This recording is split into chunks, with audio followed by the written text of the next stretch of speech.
Bueno, yo nací aquí en Bogotá, pero soy hija de dos migrantes, como estamos constituidos la mayoría de los bogotanos. Mi padre era de Sonsón, Antioquia, y mi madre del municipio de Dagua, Valle del Cauca. Entonces yo tengo la mezcla de Antioquia y Valle en mi sangre y adoro Bogotá, pero creo que soy como una mezcla de esas tres culturas. Somos tres hijos, un hermano mayor, una hermana menor y yo que soy la del sándwich en el medio. El hermano mayor es ingeniero, mi hermana menor es microbióloga y bueno, yo estudié aquí enfermería aquí en la universidad. Yo soy enfermera de profesión de aquí de la Javeriana.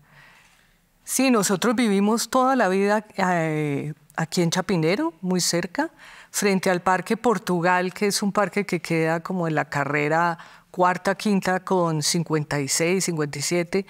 Ese parque cuando éramos niños lo veíamos inmenso. Yo hace poco fui nostálgica queriendo recordar esa infancia y el parque chiquitico.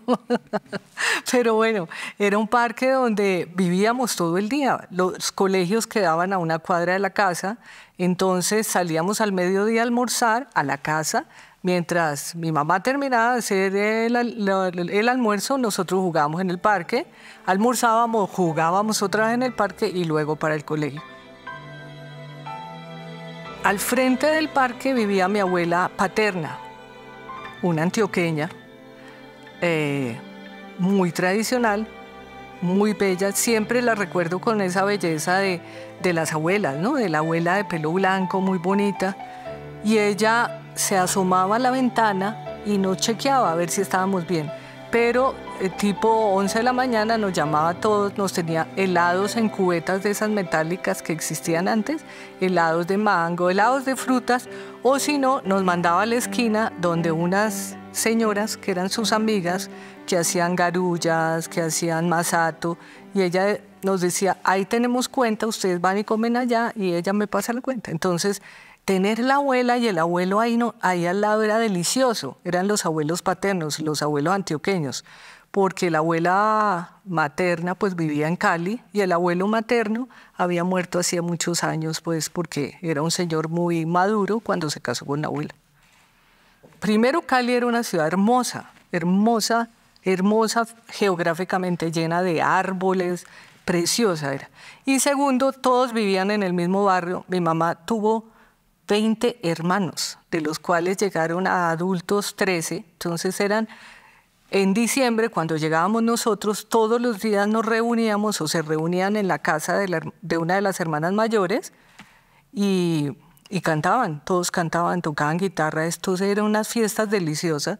Nosotros jugando, pero yo muchas veces me sentaba en la escalera a oírlos, porque pues cantaban. Mi mamá tenía la voz más hermosa del mundo y mis tíos y mis tías también. Entonces, a mí me gustaba oírlos y mi hermana y yo cantamos yo creo que muy bien, muy afinadas y de ahí sacamos el gusto. Entonces yo me desenvuelvo entre la música colombiana andina, un poco retro, debo decirles, un poco retro, y ya música, pues el jazz, la música francesa, los tangos me fascinan, pero digamos que a mí me gusta cantar mucha música andina colombiana. Pues el colegio quedaba cerca de la casa, luego lo pasaron al norte. Yo estudié en un colegio de religiosas, terciarias capuchinas, se llama María Inmaculada, y en ese colegio queda ahora en la séptima con 177, muy cerca del Ijacá. Entonces yo tenía como un interés por ayudar a la gente. Entonces iba muchas tardes cuando salía del colegio al Ijacá a trabajar con la comunidad.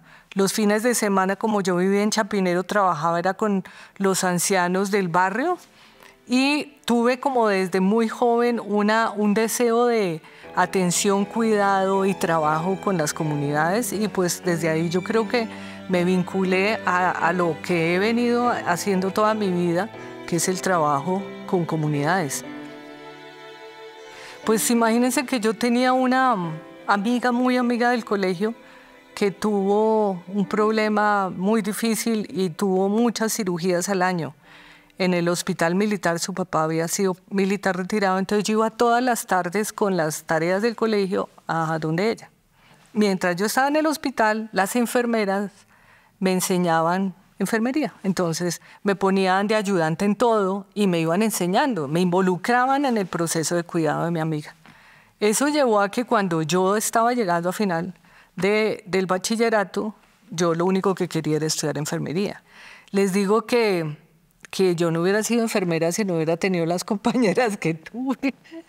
En segundo semestre murió mi papá, que era un hombre todavía muy joven, no llegaba ni siquiera a los 60, y entonces él era el proveedor de la familia. Mi mamá se había salido, mi mamá era contadora, pero se había salido de trabajar porque tuvimos un accidente muy grave de mi hermana menor, y entonces, bueno, mi papá era el proveedor. Se muere y quedamos 3 hijos, uno en la Universidad de los Andes, Marta Lucía en la Javeriana y la menor en el colegio. Bueno, eso hace que haya mucha restricción. Entonces yo no podía comprar libros.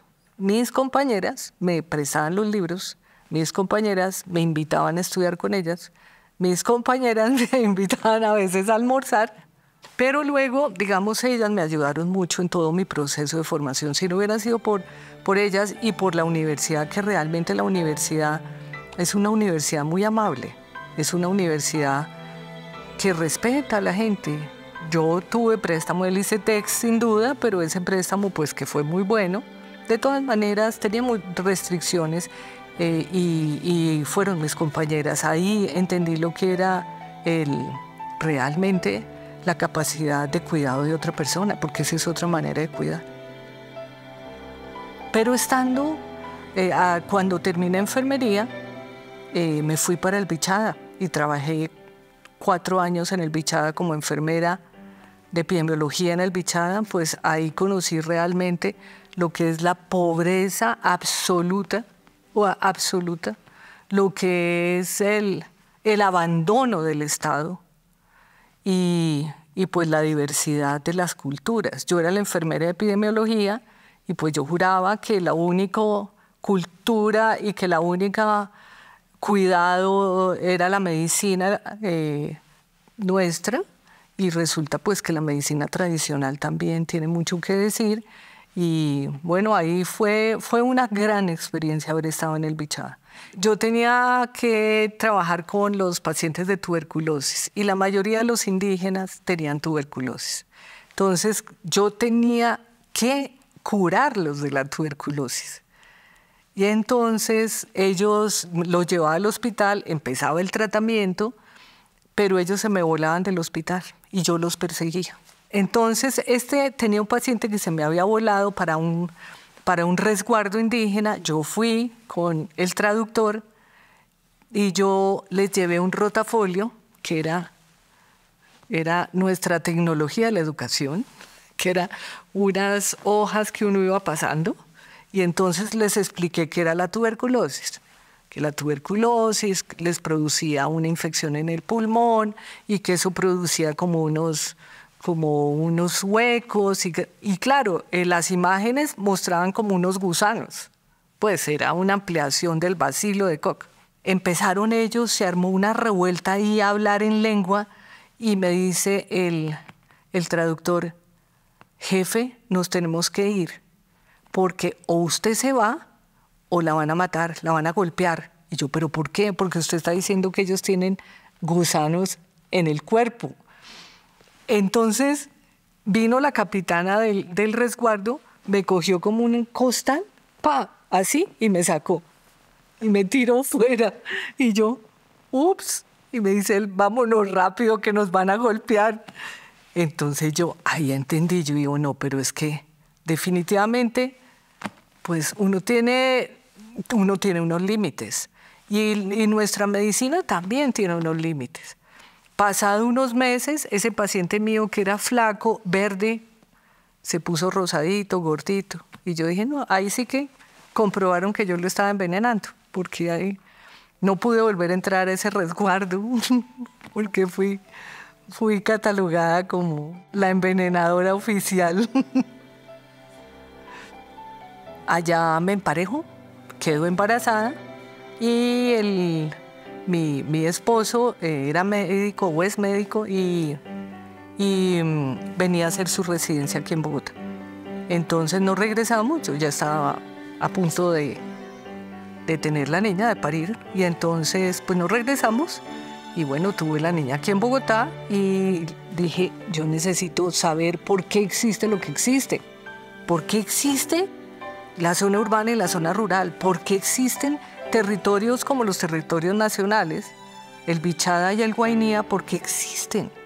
¿Qué es lo que pasa? Entonces me metí a hacer la maestría en desarrollo rural también aquí en la universidad. Me fui a dirigir una fundación de educación y desarrollo campesino, Acción Cultural Popular, quienes fueron los dueños de Radio Sutatensa y el periódico El Campesino. Ahí fui directora 4 años, también una bellísima experiencia en el sector rural. Y luego volví a regresar a la universidad, pero ya regresé a la Facultad de Ciencias Políticas, que estaban buscando a alguien que trabajara en proyectos de consultoría, que manejara el tema participativo, y entonces me involucré en procesos de políticas públicas de carácter participativo. Desde antes del año 2007 que inicia el observatorio, un grupo de profesores de aquí de la universidad empezaron a pensar en la idea de conformar un observatorio porque hacían parte de una red a la cual yo hacía parte, pero desde Acción Cultural Popular. Era una red de fortalecimiento de las políticas de juventud en América Latina.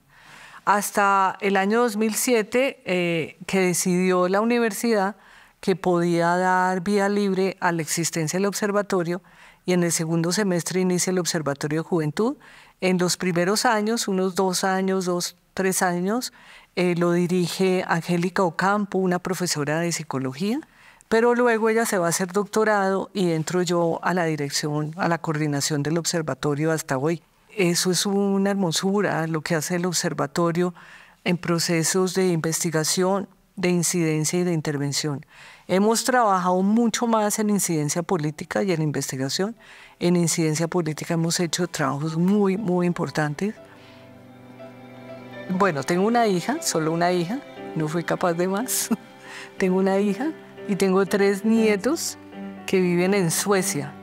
Mi hija vive allá, se casó con un salvadoreño, se encontraron allá en Suecia y él exiliado de la guerra con su familia, y allá se encontraron y pues armaron familia y tienen una familia muy bonita. Yo estuve casada con un periodista, Antonio Albiñana, que murió el año pasado, y bueno, una gran persona, una gran experiencia, una época muy sabrosa de mi vida. Lo mejor que tengo son mis hermanos. Pues mi hermano es casado con un hijo. Ellos viven aquí en Bogotá. Han sido un apoyo para mí toda la vida, siempre. Y debo decir que si no hubiera sido por mi hermano, cuando murió mi papá, creo que él fue el que ayudó a mi mamá de una manera directa, porque él empezó a trabajar y yo creo que le ayudaba. Nunca esas historias se las cuentan a uno, ¿no? Yo hace unos días le pregunté un poquito así como veladamente para que me contara, pero yo creo que él empezó a ayudar y por eso fue, digamos, no fue como tan crítica la situación. Canto en un coro, pero canto con amigos en tertulias y bueno, hace poco creamos un grupo que está temblando, que es un grupo que se llama Duetillo en Tríptico, que es un amigo que toca el piano o el tiple, el otro toca contrabajo y yo canto. Y entonces hacemos conciertos, pero conciertos en los pueblos. Vamos a la plaza del pueblo de tal parte y hacemos el concierto. Y el que pase, si quiere poner plata, pone, y si no, no pasa nada. Vamos a dar conciertos.